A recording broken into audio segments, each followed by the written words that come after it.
सुप्रभात साथियों, चलिए आपका स्वागत है आपके अपने चैनल एसआर पाठशाला में। तो साथियों, जैसा कि मैं ऐसा सोच पा रहा हूँ कि आप लोग मस्त और स्वस्थ होंगे और अपनी पढ़ाई को जारी रखे होंगे। तो आप लोगों से साथियों एक विनम्र निवेदन है कि अगर आप हमारे चैनल पर पहली बार विजिट कर रहे हैं तो आप चैनल को सब्सक्राइब अवश्य कर लीजिएगा। तो आइए समय को जाया ना करते हुए हम अपनी क्लास को आगे बढ़ाते हैं। तो साथियों, हमने देखा था मूल अधिकार। मूल अधिकार में हमने ये देखा था कि 12 से लेकर 35 तक के आर्टिकल को हम इसमें देखते हैं या पढ़ते हैं या जानते हैं या समझते हैं। 12 से लेकर 35 तक के जो आर्टिकल है बहुत सारी बातों को मेरे सामने प्रदर्शित करने का प्रयास करते हैं या कुछ कहना चाहते हैं। उसी के परिप्रेक्ष्य में जब हमने बातें किया आर्टिकल नंबर 12 की, उसमें हमने देखा कि आर्टिकल नंबर 12 में राज्यों को परिभाषित किया गया था कि राज्य कौन कौन से हो सकते हैं, अच्छा कौन कौन राज्य नहीं हो सकते हैं, तो क्यों नहीं हो सकते हैं। इन सारी बातों पे गहन अध्ययन हमने किया था। फिर अगर हम बातें करते हैं आर्टिकल नंबर 13 की, तो आर्टिकल नंबर 13 4 खंडों में विभाजित होता है। अच्छा, वो 4 खंड कौन कौन से होते हैं तो मैंने आपके सामने प्रस्तुत किया था। आर्टिकल नंबर 13 का फर्स्ट, आर्टिकल नंबर 13 का सेकेंड, आर्टिकल नंबर 13 का थर्ड, आर्टिकल नंबर 13 का फोर्थ। मतलब आर्टिकल नंबर 13 सब क्लास 1, 13 सब क्लास 2, 13 सब क्लास 3, 13 सब क्लास 4। तो जो 13 सब क्लास 1 था उसमें हमने बताया था, वो कहता है कि संविधान बनने से पहले का अगर ऐसा कोई कानून होगा जो व्यक्ति के मूल अधिकार का हनन कर रहा है तो उसे समाप्त कर दिया जाएगा। वहीं जब हम बात करते हैं 13(2) की, वो कहता है संविधान बनने के बाद, वो क्या कहता है संविधान बनने के पहले 13(1) कहता था, और 13(2) कहता है संविधान बनने के बाद यदि कोई ऐसा कानून बनता है जो व्यक्ति के मूल अधिकार का हनन करता है तो उसे समाप्त कर दिया जाए। उसी के परिप्रेक्ष्य में जब हम बातें करते हैं आर्टिकल नंबर 13(3) की, उसमें विधि शब्द को परिभाषित किया गया था कि कौन कौन से ऐसे शब्द हैं जो विधि के अंतर्गत आते हैं। उसमें हमने देखा था आदेश, अध्यादेश, नियम, उपनियम, प्रथाएं आदि शब्द थे जो 13(3) के अंदर विधि के अंतर्गत आते थे। और इन सारी बातों पे हमने गहन अध्ययन किया और समझने का प्रयास भी किया। अब जब बात करते हैं आर्टिकल नंबर 13(4) की, साथियों आज की क्लास हमारी 13(4) से स्टार्ट होनी है। 13(4) ऐड हुआ था 24वें संविधान संशोधन 1971 के द्वारा। तो आइए देखते हैं 13(4) कैसे ऐड हुआ, इसके पीछे की क्या भूमिकाएं थी। जैसे हमने बातें किया 13(3) बोलता है कि विधि के अंतर्गत ये शब्द आते हैं, तो अब वहीं से कुछ बातों को हम उठाएंगे और 13(4) को जोड़ने का प्रयास करेंगे। वो भी कैसे, तो आइए देखते हैं। लिंक अगर आप लगा पाते हैं तो शायद आप सफल रहेंगे। कहता है, हेडिंग है 13(4) के लिए,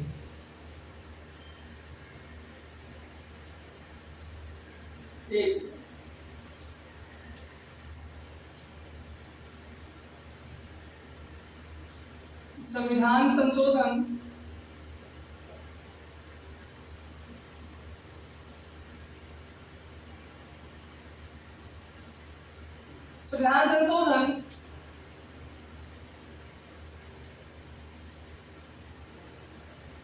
विधि के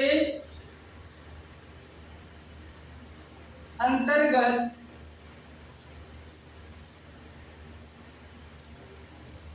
आता है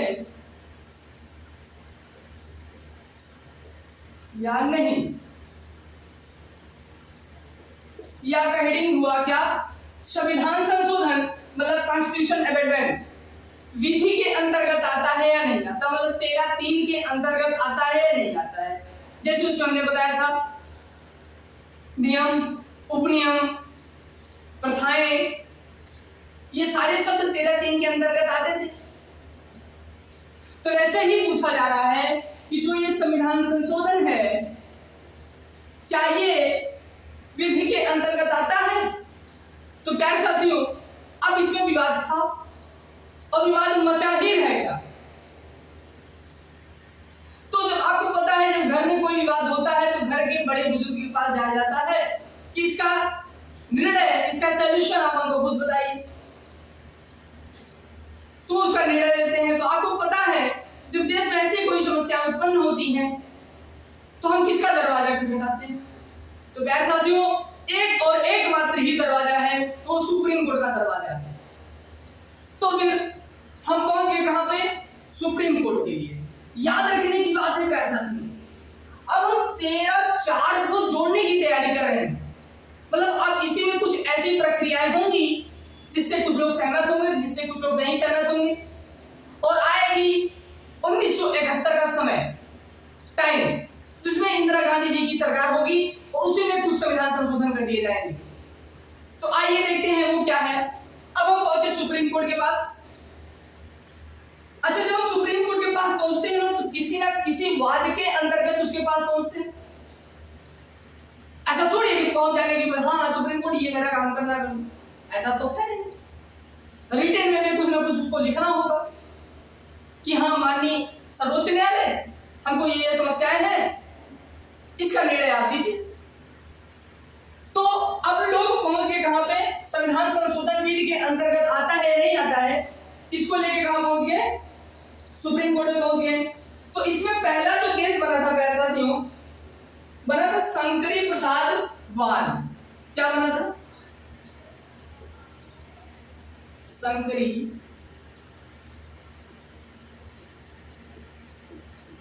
प्रसाद वाद।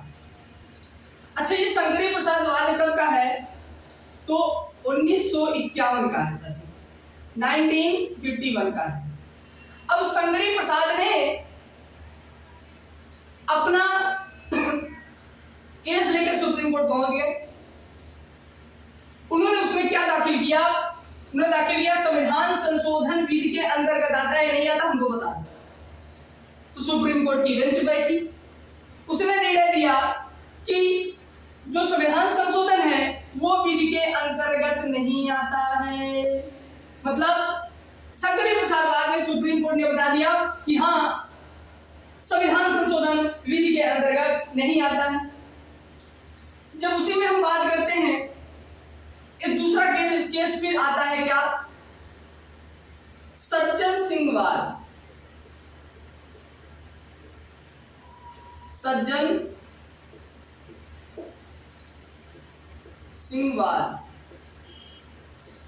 अब जब शंकरी प्रसाद वाद 1951 में आया तो सुप्रीम कोर्ट ने बता दिया कि नहीं, संविधान संशोधन विधि के अंतर्गत नहीं आता। फिर 1965 में सज्जन सिंह वाद आया और इसमें भी सुप्रीम कोर्ट ने बोल दिया कि संविधान संशोधन विधि के अंतर्गत नहीं आता। अब तो बवाल हो गया भैया, दो केस हमने सुप्रीम कोर्ट में लिया और दोनों केस में सुप्रीम कोर्ट ने बोल दिया कि हाँ संविधान संशोधन विधि के अंतर्गत ही नहीं आता। अब तो बड़ी समस्या उत्पन्न हुई भैया। 1965 का यह दौर था। अब आप थोड़ा दिमाग लगाइए और सोचिए, उस समय को फील करिए, क्या फील करना है कि 1965 का वो दौर जी। अब उस समय इंदिरा गांधी जी की सरकार बनने वाली है 1966 में, और इस समय काफी चर्चा का विषय बना हुआ है कि संविधान संशोधन विधि के अंतर्गत आता है नहीं आता। इतनी भूमिका बना दी जाती है इसकी, इतनी भूमिका बना दी जाती है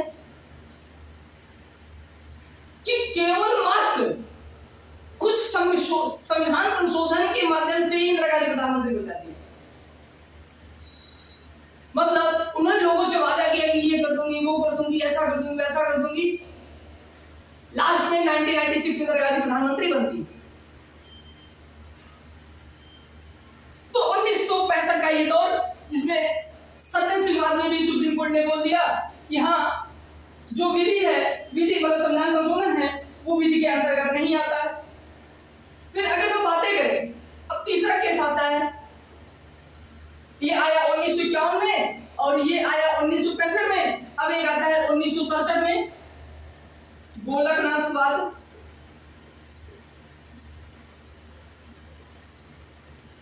गोलकनाथवाद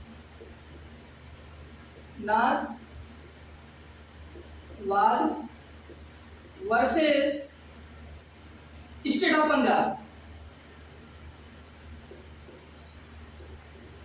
स्टेट ऑफ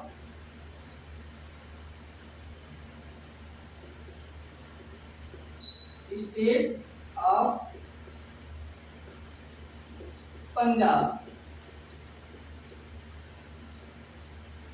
अब भैया आया Golaknath versus state of Punjab. आप बाद में लिखे ना लिखे, कोई ज्यादा मायने नहीं रखता।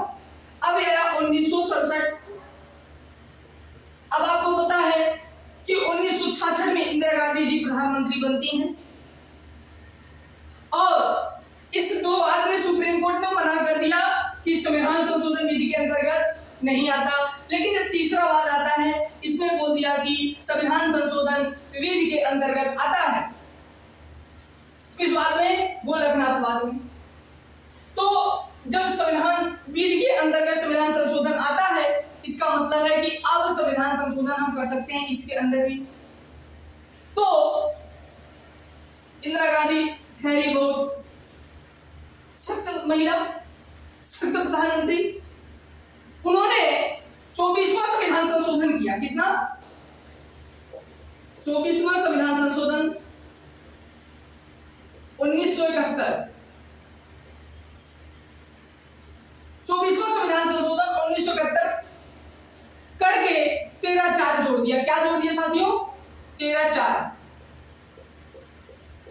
याद रखने की बात है, 24वें संविधान संशोधन 24 अमेंडमेंट 1971 के द्वारा 13(4) जोड़ा गया। अच्छा, ये 13(4) में लिखा क्या गया है, इसको बताने से पहले मैं आपको बताना चाहूंगा, अगर आप इसमें से कुछ नोट करना चाहें तो नोट कर सकते हैं, नहीं तो मिटा कर मैं आगे बढ़ता हूं।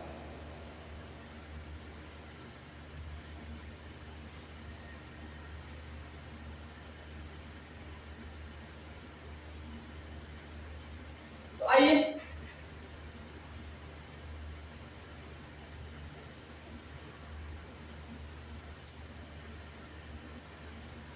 ये सारी बातें हमने देखा। तो अब हम देखते हैं 13(4), जिसके लिए लड़ाई हो रही थी वही अब आ गया 13(4). 13(4) जोड़ा गया। इसमें बोला गया कि संविधान संशोधन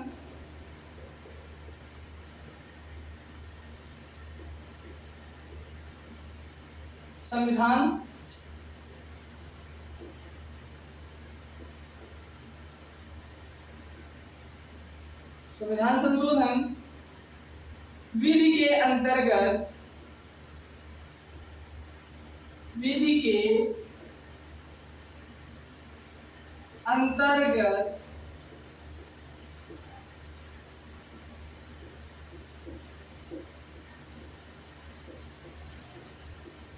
आता है। ये सारी बात 13(4) में ऐड हुआ। लेकिन साथियों, याद रखने की बात है,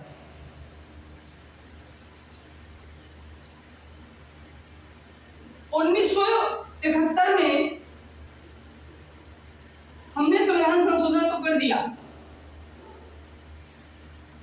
याद रखने की बात है कि जब हम सुप्रीम कोर्ट को कहीं कहीं अगर लगता है कि ये अब हमारे संविधान में लिखे गए कुछ शब्दों को पार कर रहा है, तो वहां पे सुप्रीम कोर्ट कहीं ना कहीं मेरे पैरों को पकड़ के खींचने का प्रयास जरूर करती है। तो 1971 का वो दौर, जब 13(4) भारतीय संविधान में श्रीमती इंदिरा गांधी जी के द्वारा संशोधित करके ऐड होता है, जुड़ता है, उसी के बाद 1973 का दौर आता है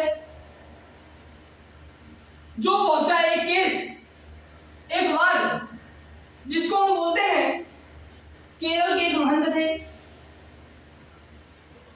केरल के एक महंत थे जो बहुत फेमस बात है, अगर आपको याद हो तो कमेंट बॉक्स करके बताएं। 1973 का वो वाद, 1973 का वो वाद है, और वो वाद है केशवानंद भारती वाद। केशवानंद भारती वाद 1973। याद रखने की बात है साथियों, 1971 में 24 संविधान संशोधन, 1971 कॉन्स्टिट्यूशन अमेंडमेंट, सीए का मतलब कॉन्स्टिट्यूशन अमेंडमेंट, 24 कॉन्स्टिट्यूशन अमेंडमेंट 1971 के द्वारा हमने 13/4 को जोड़ा। उसी के बाद सुप्रीम कोर्ट में एक वाद जाता है, केशवानंद भारती वाद। इसमें सुप्रीम कोर्ट ने संसद पर कुछ लगाम लगाए। हमने आपको बताया था आर्टिकल नंबर 13 को ही क्या बोलते हैं, अल्पीकरण, मतलब लगाम लगाना। घोड़ा बहुत स्पीड से भाग रहा है, उसका लगाम लगा के रोका जा सकता है। तो उसी के परिप्रेक्ष्य में जब हम बोले कि लगाम लगाया, तो सुप्रीम कोर्ट ने संसद पर लगाम लगाया, और भी क्या लगाम लगाया, आइए देखते हैं। केशवानंद भारती वाद में सुप्रीम कोर्ट ने कहा कि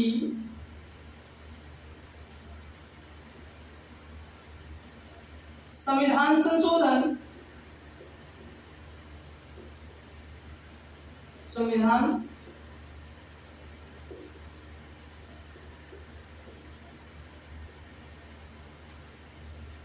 विधि के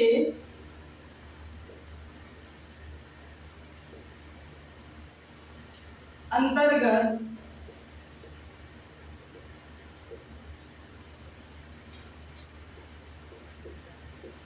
आता है।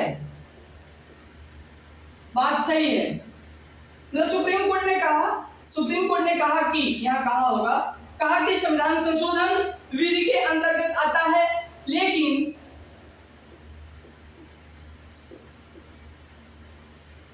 संशोधन करते समय संविधान के मूल व्यवस्था पर, मूल स्ट्रक्चर पर, मूल संरचना पर कोई बदलाव नहीं होना चाहिए, मतलब लेकिन संविधान संशोधन करते समय संविधान के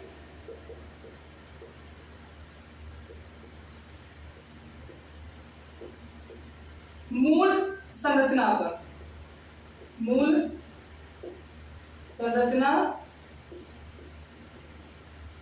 पर कोई प्रभाव ना पड़े, मतलब उसका जो बेसिक स्ट्रक्चर है वो चेंज नहीं होना चाहिए। ये किस बात में सुप्रीम कोर्ट ने कहा? केशवानंद भारती वाद 1973 में सुप्रीम कोर्ट ने ये सारी बात हमारे सामने प्रस्तुत किया। अच्छा, जब हम बात इतना अगर नोट करना चाहें तो नोट कर लें, नहीं तो फिर इसी में मैं कुछ और आपको आगे बताना चाहता हूं।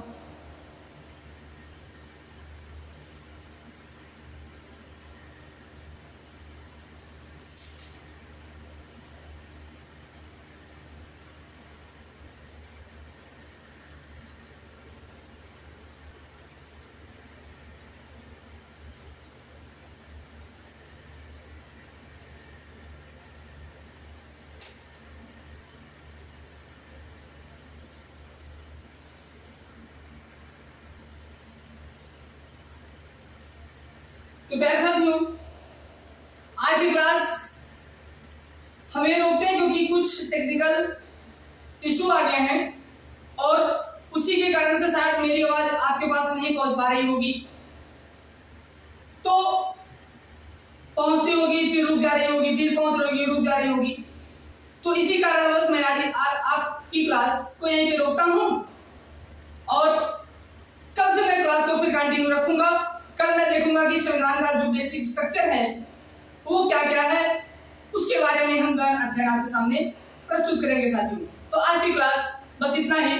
जय हिंद।